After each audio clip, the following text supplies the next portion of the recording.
And so I hope this video is helpful either way, okay? So I guess the message here is just kind of like the resolution is coming, the decisions are coming, or at least the information is coming. I don't see lack of information coming through this spread, but I do see some clear resolution, some clear decision making is going to be available for you, especially towards the end of December, okay? So this card is screaming out Taurus, Taurus. Okay, so I feel like I feel like it's on point for me energetically as a reader. You have two strong cards here that indicate pretty much, you know, your sign. I have here the King of Pentacles. This is an earth sign, someone who's very practical, very pragmatic. When he or she makes decision, it comes from a space of, you know, being able to weigh out all the factors that might affect the outcome of a decision. So this is someone who's very meticulous about making decision. They ponder over a situation. They're not impulsive. They're not rash, and they're very rational when it comes to, you know, the decision making process. They weigh out the pros and cons and they mull things over. Some people might say that, you know, Taurus take a really long time to deliberate before making a decision. But I feel in this situation, you know, you're level headed, you're clear. You know what works for you, you know what don't. You know what will not work, no matter how much you try to, you know, justify or rationalize. I feel like you come into the sense of knowing what will work and what won't. And then we have the Hierophant, which is your card. The Hierophant deals with structure, stability. It's like the stable pillars of society on which civilization and things can be built. And with this card, it indicates an owl, okay? Full of wisdom, full of insights, and full of knowledge. The owl is sitting on a stack of books, okay? So, I mean, you can't get more theoretical than this, because this is someone who has the gift of insight, the gift of wisdom, a lot of research experience into a specific topic under their belt. This is also a card about going back to school. So first of all, let me relay the messages, the images that came through for you, and then we'll talk about how the message ties in with the cards. So I see this shop, and it's a really fancy shop, boutique. It's like a designer boutique inside a very fancy shopping mall. Okay, so it's like a shopping strip full of luxury boutiques, brand names, and designer names. Okay, designer items, and it has really high ceiling. And there's like chandeliers and floodlights. So this is a very expensive place. I see a customer, so I'm kind of looking through the eyes of a customer. She walks in, I feel like it's a woman. She walks in and she's looking at the store full of leather goods, okay? So it's a luxury store full of leather goods. The things that are on sale, not on sale like reduced price, but the things that are available for sale at this boutique is leather shoes, Italian made leather shoes, belts, and handbags. Okay, so it's all leather goods, wallets, journals, even with the leather bound, you know, cover. And she's looking around, and you know, the chandeliers, the lighting, everything just makes the items sparkle. And already I just feel like, you know, she's taken in by the sparkliness, the cleanliness, and just, you know, the high ceiling. It just makes everything seem so extravagant. She's poking around. And then behind one of the walls and one of the pillars is this salesman. He looks like he's, you know, in his late 20s. He's dressed in a suit with those really thin ties that are, you know, the stylish these days. His hair is kept, it's swept back. He has black hair. He just looks really handsome. He looks like just very put together. And I guess like the person behind the cash register is calling to him and kind of like, you know, calling him and then looking at the woman indicating to him in a non-verbal way to take care of that customer, to see what she needs, to land a sale, to, you know, do what you got to do as a salesman. So I feel like he's a salesman. And so he hesitantly walks up to her, and I hear a little bit of conversation exchange between the two of them, just like, hello, how are you? Is there anything I can help you with? And then I just don't hear anything else. So they're still conversing, but I stop hearing what they're saying. So I'm sensing that you can be the salesman or you can be the person being sold to. Okay. I feel that the hesitation from his end deals with a lot of this sense of ethics from his end. Okay, so he's like in his 20s. He's still very young, you know, starting out into the world. This is probably his first serious job. It seems like he's good at it because he's dressed the part, but he's also in this luxury department, or you know, like a designer item boutique. I don't even know what you call it. And he looks around and he's sort of thinking, you know, this is not really worth the steep price tag. Okay. Everything here is leather good. It might be imported. It might not be. And so he's hesitant about selling these items to this person because of the steep price. He, in the greater scheme of things, doesn't feel that it's worth it. So he's in his 20s, making his way into the world. He's probably, you know, got a hotel, or I'm sorry, an apartment bill that he is paying for. He's probably got car payments. So in the grander scheme of things, he understands that, you know, these designer items are probably not worth the price.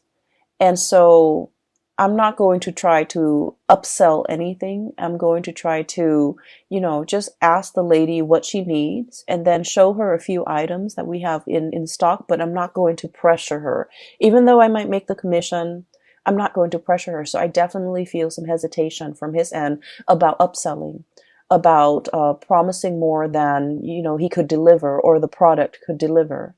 Trying to weigh out the ethics of, you know, this situation. And trying to, you know, make sure that you do right by the other person. Okay.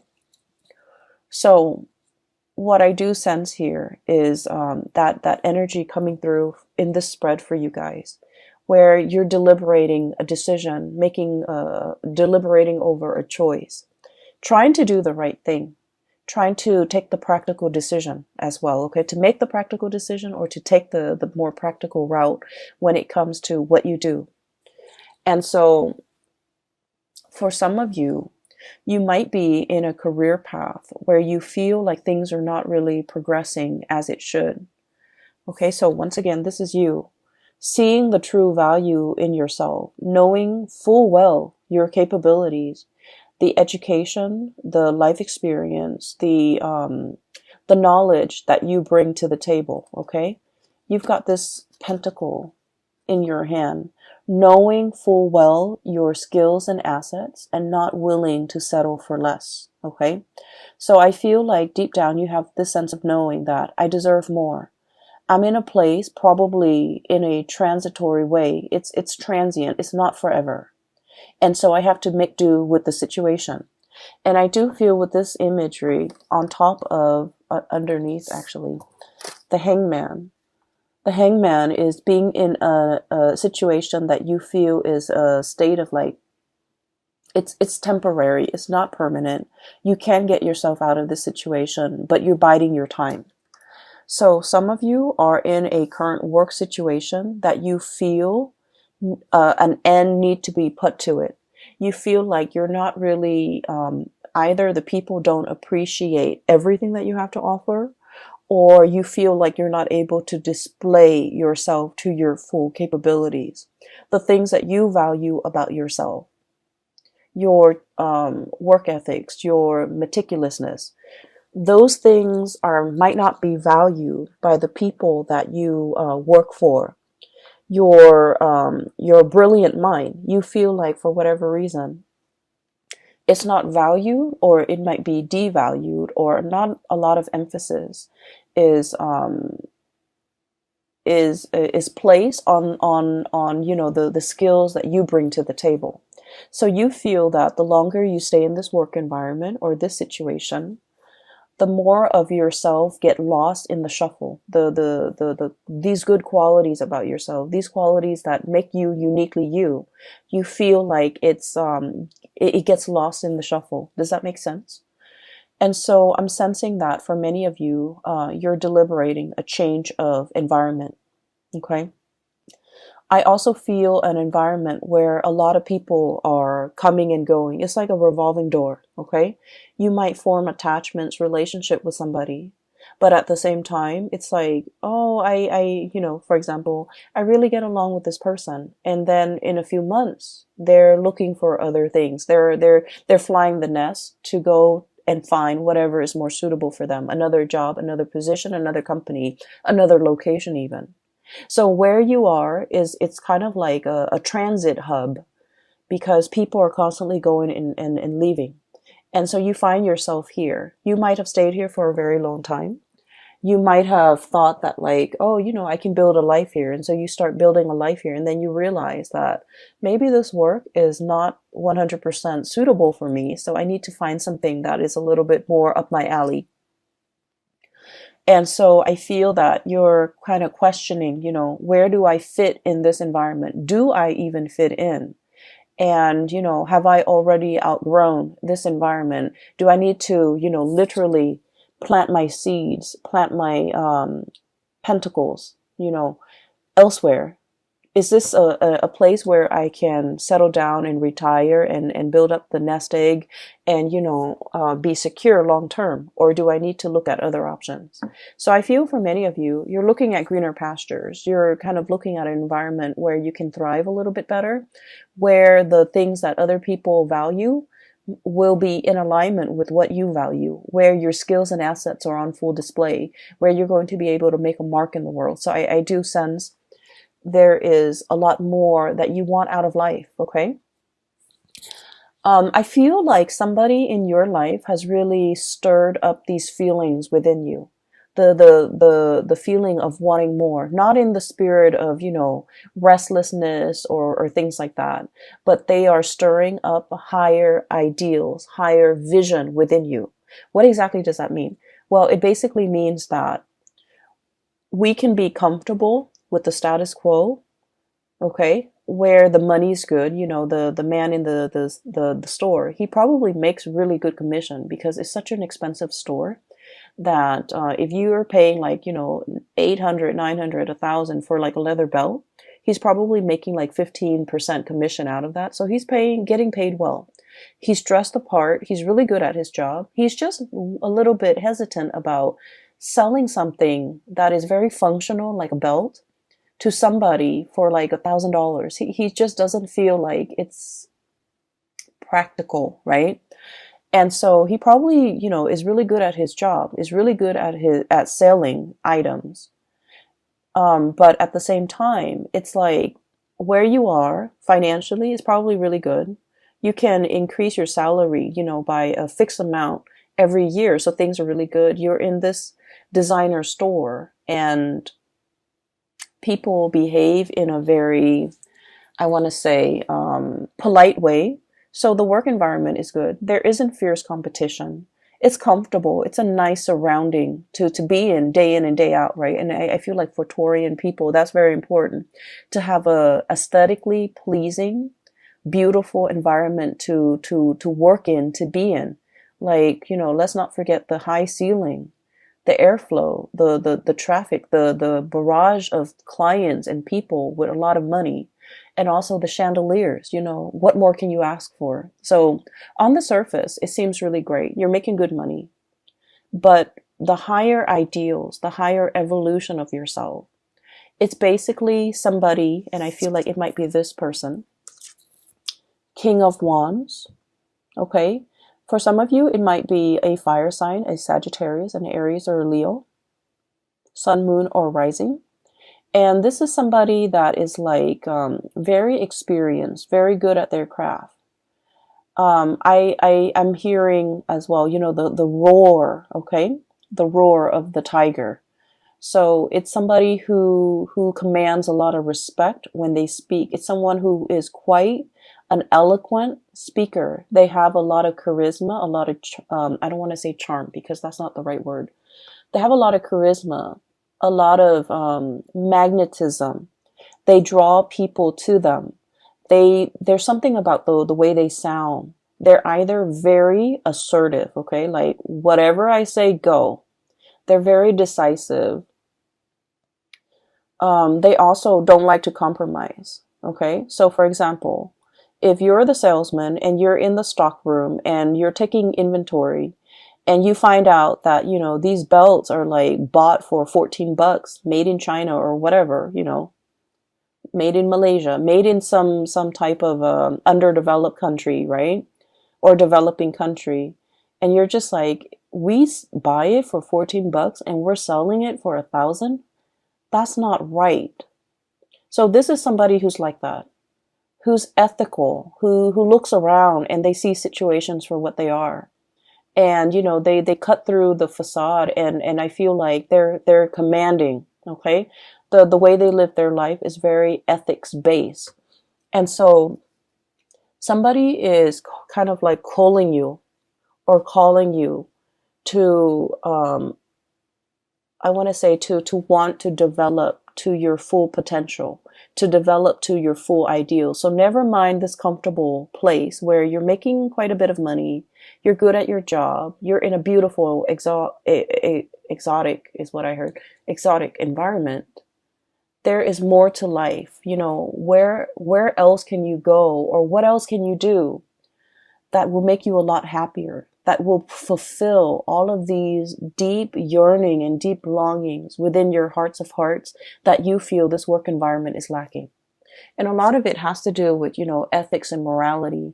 A lot of it has to do with doing the right thing by the right people. And a lot of it has to do with being in a work environment where I honestly feel like you're able to help people. If that's what you want, if wanting to help people, to be of service to people, to solve problems for people, if that's what you really want, and to be able to see people smile and that you've done a really good job addressing their needs, okay? Then that makes you happy. That brings 100% satisfaction. This is a person that wants you to see all of those things, that wants you to see the whole picture, that wants you to kind of like be in a situation where you're developing yourself to your best capabilities, to your full potential, because they know you're capable of a lot more happiness than you're settling for. So I feel like there might be a situation where you are settling, you're feeling like it's not 100% best fit, and so you're just like, I'll find something a little bit better, maybe further down the line. But this person is like very action oriented, and they're like, the time is now, Taurus. We should get a move on, okay? There's a very strong emotional connection here that you have with this person. I have the Six of Cups. And this is a soulmate card. And the way that this card is coming out in this spread, you're meeting this person for a reason. You've met a soul counterpart, okay? It's like a soul family. It's this person is going to be very instrumental to you in the next phase of your life. They're able to get you there.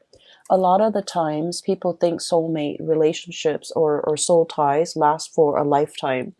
And the way that I have seen it play out in my life and in other people's life, soulmates come in a time when we are in flux, when we are transitioning from one thing to the next. And for some of us, we know where we want to go, but we don't really know how to take, like which path to take to get there.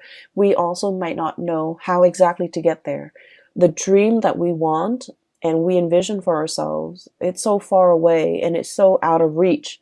And so we don't really know the practical steps that we need to get there. And a lot of the times these soulmates show themselves. For a lot of people, it's a relationship partner where you really trust this person. And so they might, give you a little bit of a nudge, a push, and you trust them because you love them.